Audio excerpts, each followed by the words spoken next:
Welcome to the Church Leadership Podcast, your weekly source for encouraging and equipping local church leaders, with your hosts, Mark Gainey and Andy Frazier. In each episode, Andy and Mark sit down with church leaders that you should know. We believe these honest conversations will be helpful and encouraging to you as you lead the local church. Here is this week's episode. We are so excited that you have joined us for today's episode, and it's going to be a fantastic conversation. We know you're going to be encouraged and equipped to lead in your local church, and that's really what our mission is. And we want to remind you of a couple things before we get to that conversation. Make sure you subscribe to our podcast. If you're watching on YouTube, hit the like button, hit the subscribe button, and you can even hit that bell. You'll be notified every time a new episode airs. And if you're listening on your favorite podcast listening app, hit the subscribe button. And we want you to be a part of every single episode because we believe these are conversations you need to hear, just like today's conversation. We are so excited that you've joined us on the podcast. This week, we have a special guest with us. We have Danny Wood, who is the pastor at Shades Mountain Baptist Church in Birmingham, Alabama. And we have some things to talk about today that I think will be very interesting and helpful. So, Danny, thank you so much for taking time to join us on the podcast this week. Hey, guys, it's my pleasure. Thanks for having me. Well, we do appreciate you being with us and just having this conversation with us.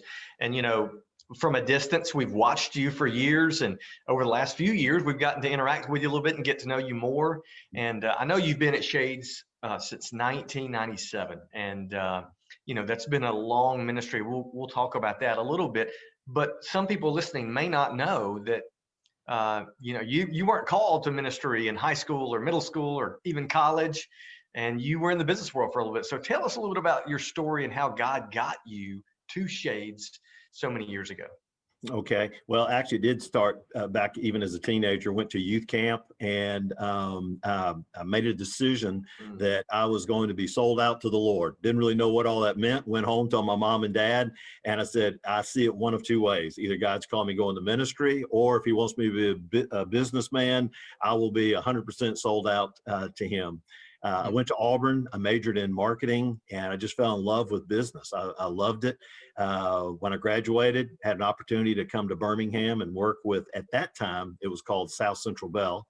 And so I was with the phone company. I was in marketing, and I lived 1 mile away from Shades Mountain Baptist Church.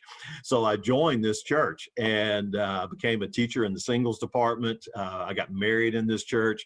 I was ordained as a deacon in this church, and I got a real close relationship with Charles Carter, who was the pastor at that time. And we talked about ministry, and I told him about how I struggled at times about that call, and I knew that God had gifted me in certain areas.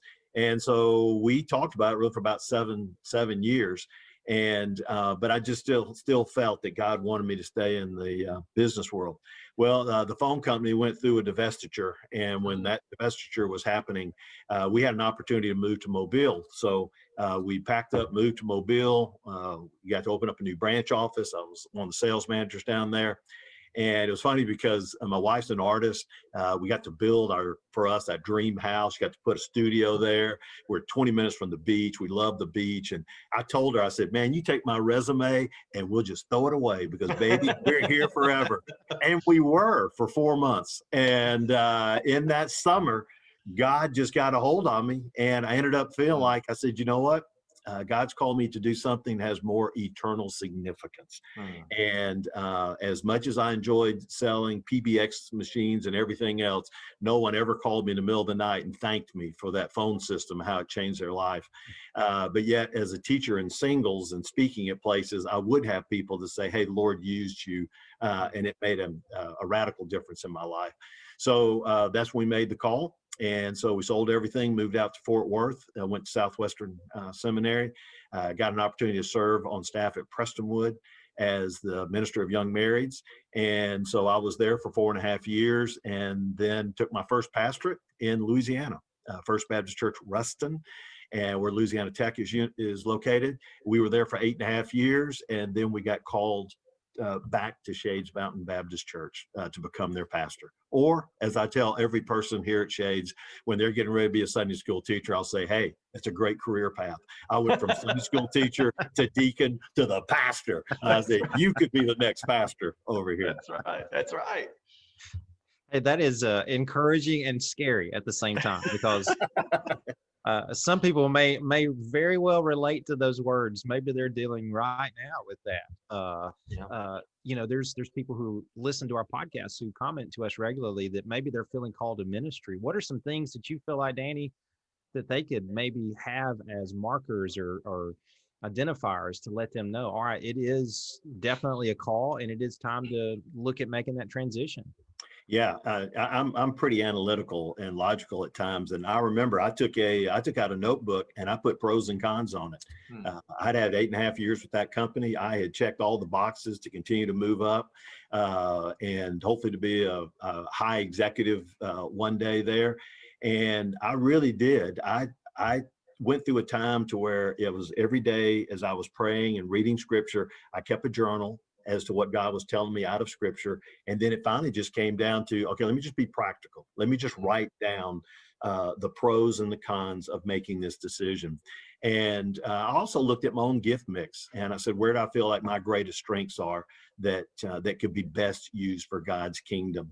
And I think the other thing about it, Andy, is that it was the Lord began to shift my heart to focus more on eternal values.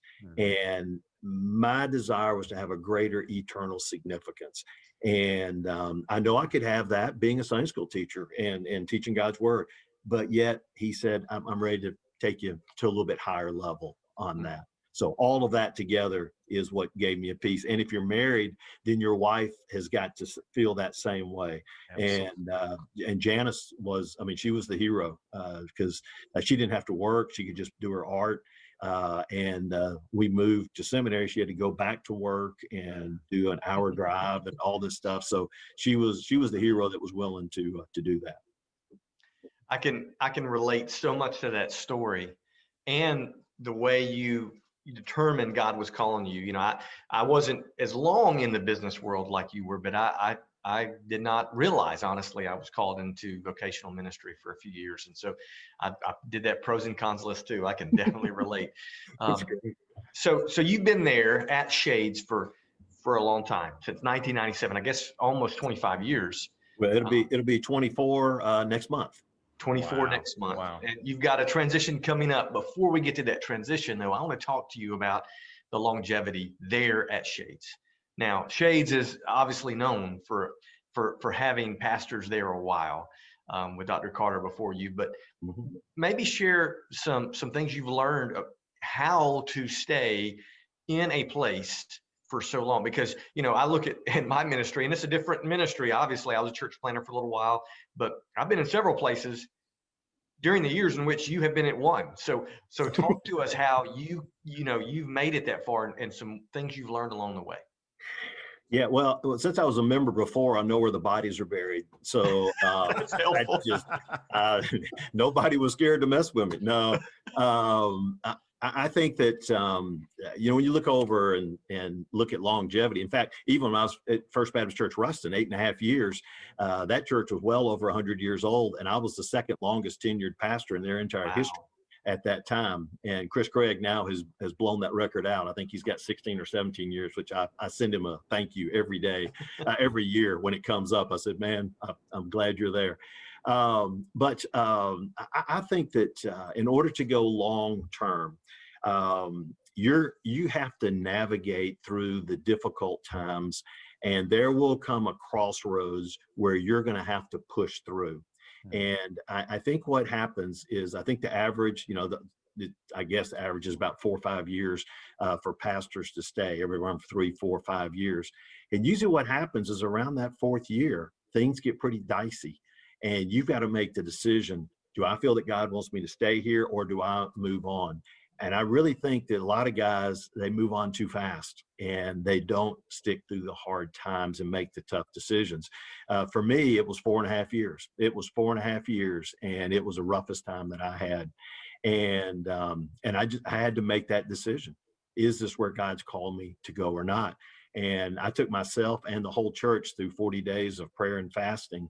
And it was a seminal moment in the life of our church and for me, because I came out of that realizing that God had called me here, and we pushed forward. And that's when everything accelerated that took place after that time. And so when I read stories about people 3 years, 4 years, and then they leave, they go somewhere else, it's because you don't want to push through that. And you really need to do that. So once you push through that, I think the other thing, Mark, is to have a fresh vision. A lot of times people come and they get all excited and they put together maybe a 4-year, 5-year vision. And then once they get there, they just park. And what happens is once you have accomplished, let's say, that first vision, it's not a parking place, it's a launching pad. And it is to launch you to what is the next great thing that God wants to do through our church. And so you get energized as a pastor when you get this new, fresh vision about, okay, here we go from here. Well, you do that a second time. When that one ends, everybody's on tiptoe expectancy saying, okay, Pastor, what's the next one that we got? Yep. And you just keep on going from there. The funny thing is that our biggest vision we ever did was called the 2010 Vision, and it came out of the 40 days of prayer and fasting. And it was from 2002 to 2010. And everybody knew 2010 Vision. We talked all about 2010 Vision. Well, all of a sudden, we get into 2010. And so people are coming up to me and say, Pastor, what are we going to do next? And I kid them. I said, I don't know. I thought Jesus was going to come back before 2010. I said, I don't know. But we did. We came up with one called Touch the World 2015. And so, that came. So I think having fresh vision, and then third would be to establish a culture.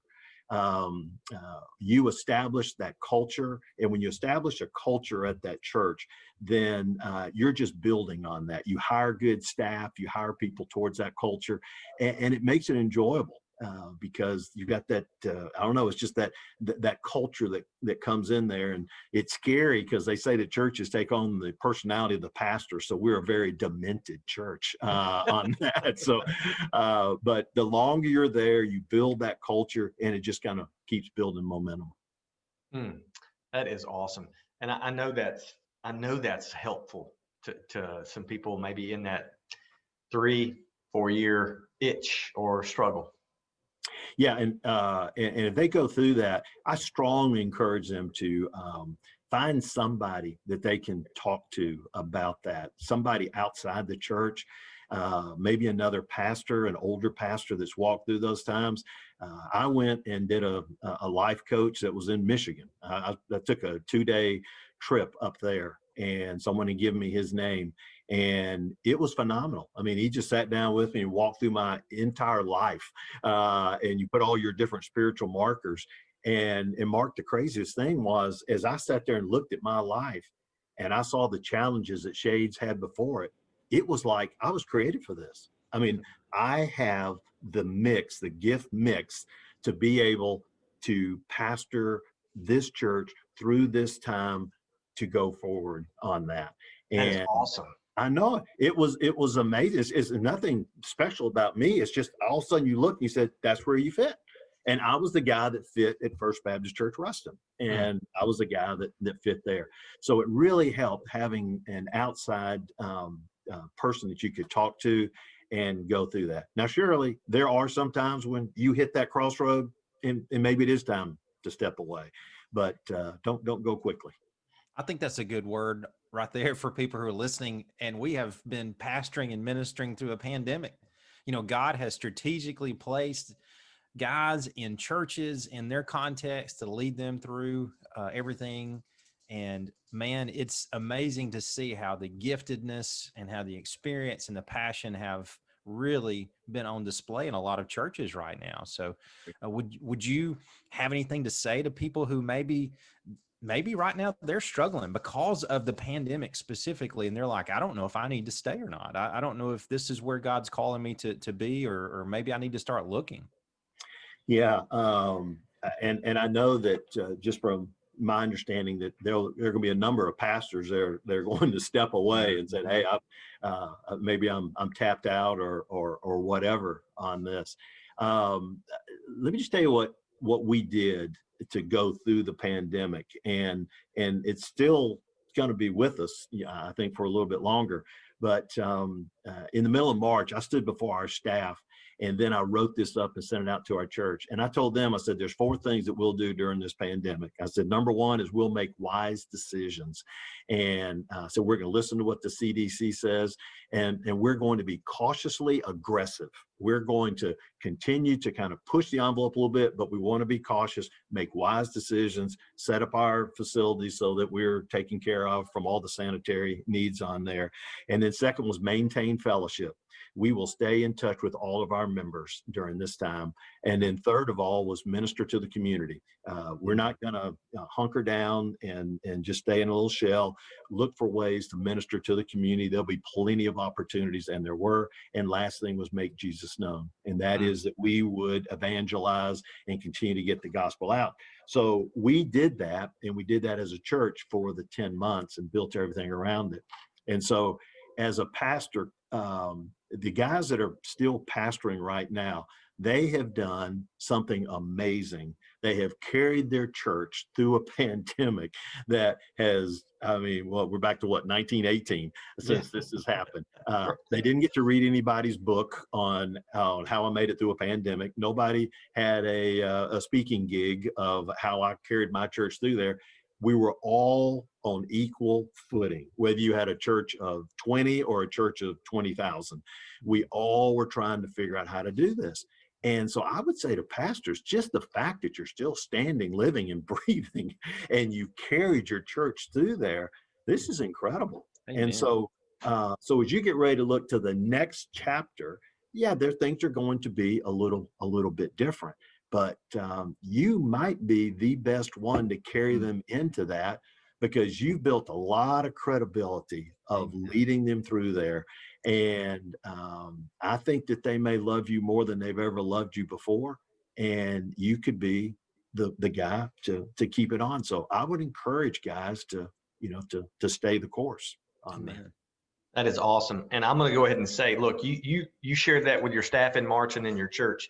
And for those listening, look, I'm telling you right now, this February 2021, when we're recording this episode, it is not too late to use those exact same 4 things with your church right now and tell them that's what you're going to do.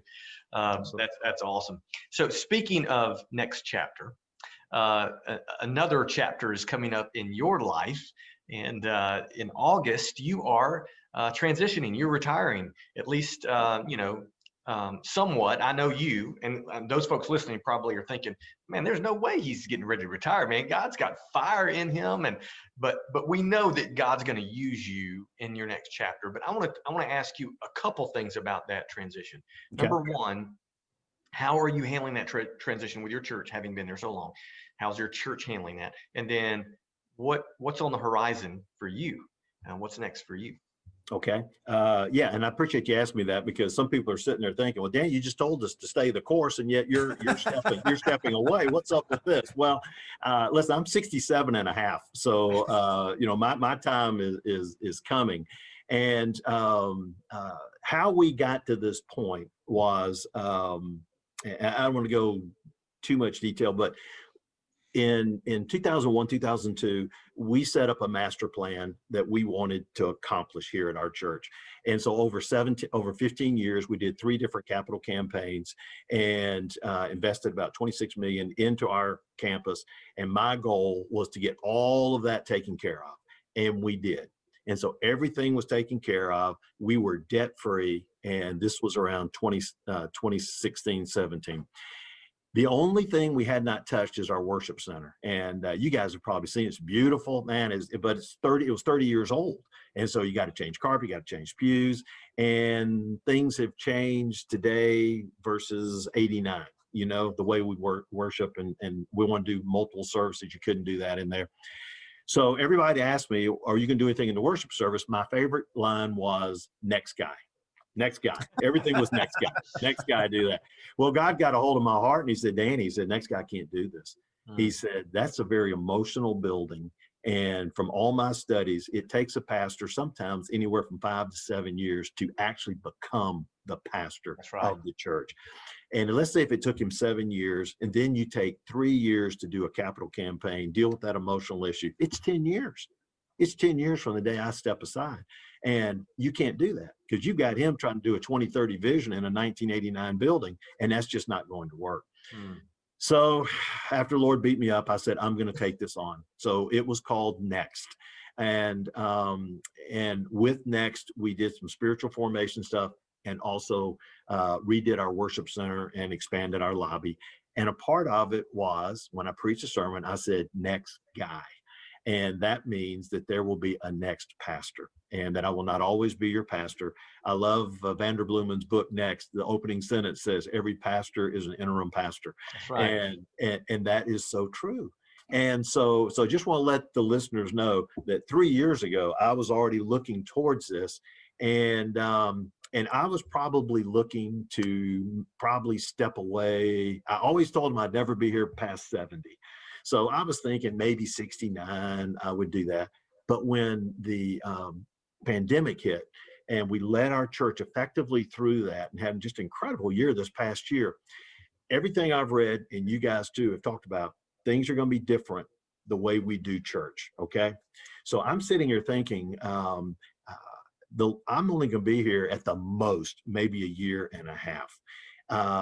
It is not fair to our church and to our staff for me to meet with them. Let's talk through this, dig about what we're going to do over these next number of years when I'm not even going to be here to help them. So what drove me was it's time for the next man to come with fresh eyes that can lead this church for the next 5, 10, 15 years. So I'm not just opting out. It's strategic as to why I selected the time that I did. And so I shared that with our church, and thankfully the responses have been, well, we knew this was going to happen, but we didn't think it was going to happen this soon. And so we're sad about that, but it does make sense to strategically do that. And so, and so guys, if I can just throw this out, if I'm talking too much, tell me stop. But I feel like that oftentimes when pastors are looking to step away, they look, first of all, is what is best for them and their family situation, which is important. But for me, it's a higher call, and that is what is best for the church, because I don't want to leave it in ruins. I don't want to leave it with a problem. My goal has always been to have us in a position where all of our facilities are taken care of, which they are, that our finances are in great shape. We took on a $12 million addition, and in 2 years, we got it down to $2 million debt. So we've got no debt problems. So we got no financial problems, no staff problems, no facility problems. It is a whiteboard. So when the next guy comes in, he can figure out what God's vision is, take the church, and just take them to a next level. And I feel that's part of my responsibility as the outgoing pastor, is to put the church in that strong position and then step away. And that's what we're trying to do. That's awesome. Yeah, I think that is something that needs to be echoed, heard, listened to over and over and over again. God has called us not just to be shepherds, but to be stewards. Yeah. Yes. And we have a great responsibility to care for our people, but also steward the ministry and the responsibilities he's given us, because we all are interim pastors. No matter how long we are there, whoever, if Jesus doesn't return, before the next guy gets to step in to that role, we're preparing our church for whatever is happening next. So that's how we usually end, Danny. We usually ask a specific way to encourage, so that you've done that. You've challenged us and encouraged us to let us know, all right, not only are we to lead our people well now, but we're to prepare for what God has in store for our church or our ministry on down the road and for whoever next. My dad always gave me some great advice. If you borrow somebody's truck, return it to them cleaner than you got it and with a full tank of gas. That's great. And that's been my motto wherever we've served. We want to make sure things were in better shape than when we came there. And that's so many guys leave churches and it's just a mess and a struggle and conflict, but to leave in such a way where you have stewarded and shepherded well, that says so much about how God's honored your ministry. Well, I appreciate it. And it's been a great church and great people. And, there's parts of you that's always tough to kind of step away on that. But what is so good is that the Lord I feel like he has shown me strategically, Danny, man, this makes perfect sense. It is great to be able to step away. And so I feel good about it. Amen. Well, Danny, we thank you so much for spending some time with us today. And I know I'm encouraged and challenged. And, you are certainly a textbook case of finishing well and doing it right. Although God's not finished with you, obviously, but not just there at Shades, but personally and in your other ministry spots and really just in life, you are certainly someone who's leaving a legacy and has impacted countless people and mentored so many. So we appreciate your heart, your passion, and just your time today, Danny. Thank you so much. Mark, you guys are kind, and I appreciate the ministry that you do. It's nice to have something that every week people can come to and kind of get that little bit of a boost. And it's where I remember Rick Warren saying that when you go to a conference, if you just come away with one thing, that it's a successful conference, and to know that you get that opportunity every week to give somebody at least one thing to say, okay, I can do this better. So thank you guys for doing that. Yeah, let me encourage you, Danny. Don't go back to work for the phone company when you return from church. So. That's right. Andy, I'll tell you this, everybody who used to work with the company told me that a few years ago. They said, it's all changed. It's not the same. Don't go back. So Andy, you're right. I will not be going back to the phone company. I'll take that as a word of knowledge from Andy Frazier. Let me write that down. That's right. That's right. Thank you so much for joining us this week. And like you said, we hope people have come away with something to be encouraged and equipped from our time together today. Hey, I do too, guys. Hey, thank y'all, and continue the ministry, and we'll keep praying for Fultondale and for God to do a great healing taking place in that city. Okay. Thank you so much. And thank you all for watching and listening. We'll see you next time.